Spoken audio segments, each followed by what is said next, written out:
Грешка која ќе плати со порасно и со актуелната функција. Вака премиерот и председател на ВМРО ДПМН Мицкоски реагираше по изјавата на кандидатот за градоначалник на Вреди за општина Брвеница Хаким Рамадани, кој заедно со кандидатот на НАЙ, кој испадна во првиот круг викендов беа во Германија, Австрија и Швајцарија и пред иселениците порача дека секаде каде што има албанско мнозинство ќе раководат албанците.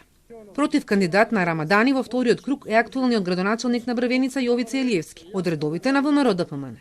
Рамадани пак е директор на Државниот инспекторат за локална самоуправа. Направи голема грешка пред се за кандидатите за градоначалници од истата онаа коалиција од која што тој настапува.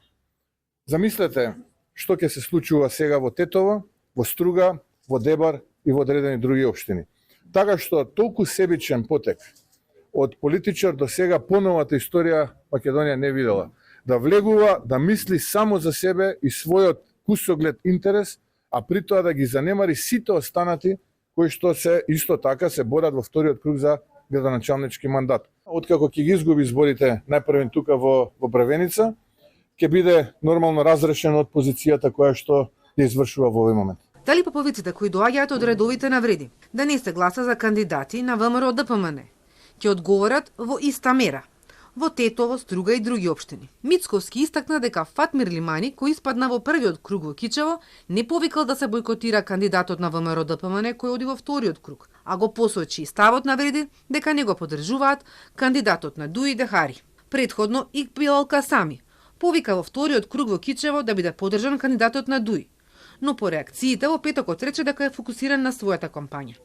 Како ќе се позиционира СДСМ, не само во Тетово, Кичево и Брвеница, кого ќе поддржат во вториот круг и за град Скопје, Карпош, Куманово и за другите општини. Одлука ќе има најдоцна до среда, најави лидерот Филипче.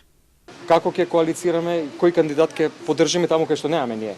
Наши кандидати ќе зависи од повеќе фактори. Прво за тоа каква е карактеристиката на нашата општинска организација, понатаму како е расположението, афинитетите на луѓето кои што се таму членови.